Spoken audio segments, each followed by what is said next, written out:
Meditation means to fix the mind. The meditation that I practice, because it's very effective, is mantra meditation. So there's two types of mantra meditation. One is chanting on beads. This is a bead bag. These are the beads. There's a string of beads, 108 beads of Tulsi beads.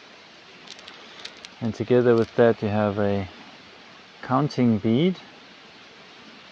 Instead of counting, you can count how many rounds you chant. One round is 108 beads.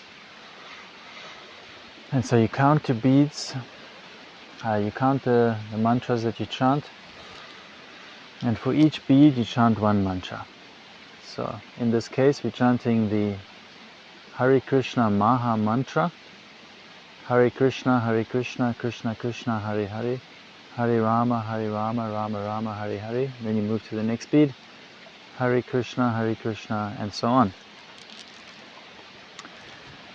Man means mind and tra means to deliver. So mantra meditation means to fix the mind in such a way that it gets delivered. Delivered from what? Delivered from the material conception of life. The mind is deeply conditioned in material existence, and it gravitates towards sense enjoyment, the mind. It's looking for that, and it's advising us in that way that you should make your life's priority to get as much sense gratification as possible. Right? These are the thoughts that we have. These are the desires that we have. Right? We feel that this is important. Thinking, feeling, and willing. These are the functions of the mind. And the mind can get delivered from this through the transcendental sound vibration. In this case, the Hare Krishna Maha Mantra, the great chanting for deliverance. Maha means great. So these are names of God. Krishna means the all-attractive one, Rama means the reservoir of all pleasure, and Hare means the spiritual energy of God that helps us to serve God.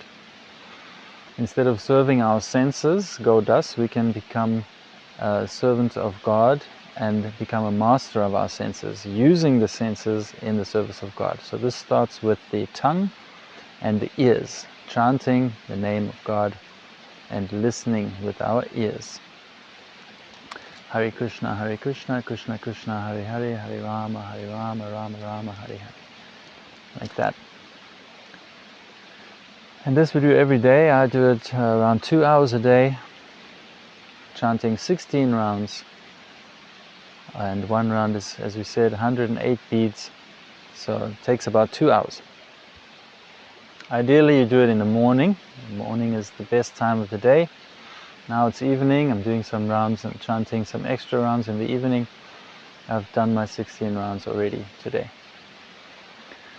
I also chant a little bit sometimes, not on my beads, but on a counting clicker type thing that I can keep on my finger while I'm driving. If I'm driving long distances like I do for work, then I can chant while I'm driving, and that's what I did today as well. And there's another type of mantra meditation which involves singing. You sing a certain tune. There's many types of tunes. I'll give you a sample of a tune that we sing in mantra meditation. It's done with accompaniment of instruments like the mridanga drum and kartals and wampas and gongs and flutes and trumpets and guitars and whatever instrument you can come across and that you know how to play.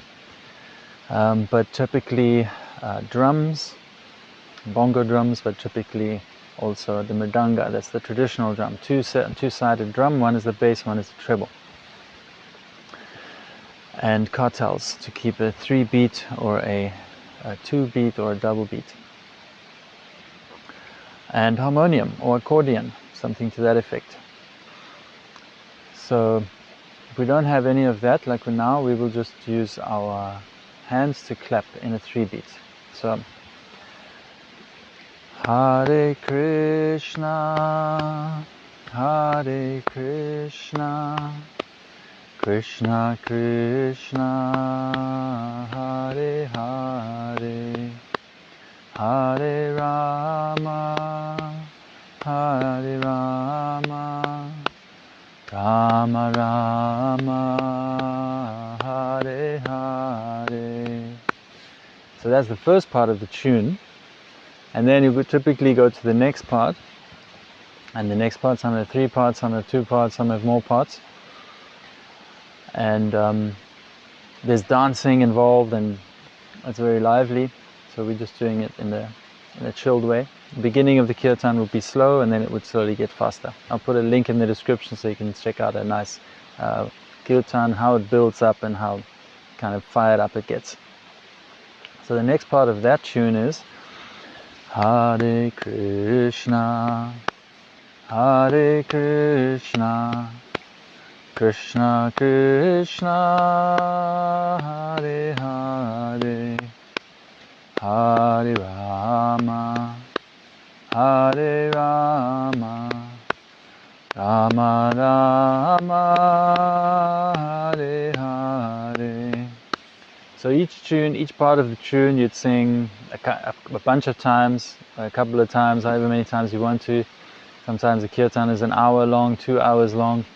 So you'll take a time to build up from the first stage of the tune to the next stage of the tune. And sometimes it's shorter. And so yeah, you just gauge it however much time you have. If you want to stagger it a bit more before you get to the next level of the tune. And then you have the third part of this tune. Well, typically you'd go back to the first part and then to the third part. So we'll do it like that.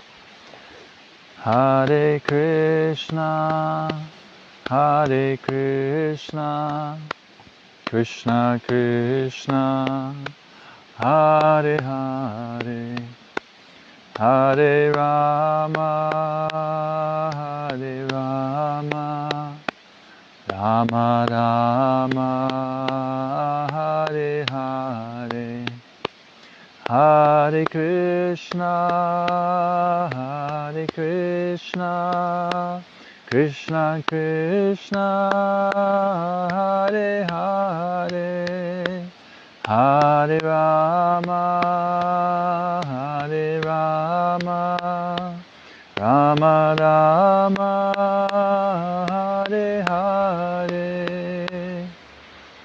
So the kirtan type of mantra meditation becomes very emotional. It's much easier for it to get very emotional, and you express your feelings by dancing, and so it's a much more absorbing kind of experience. And also you do it in a group. It's called Sankirtan as well, together. San means together.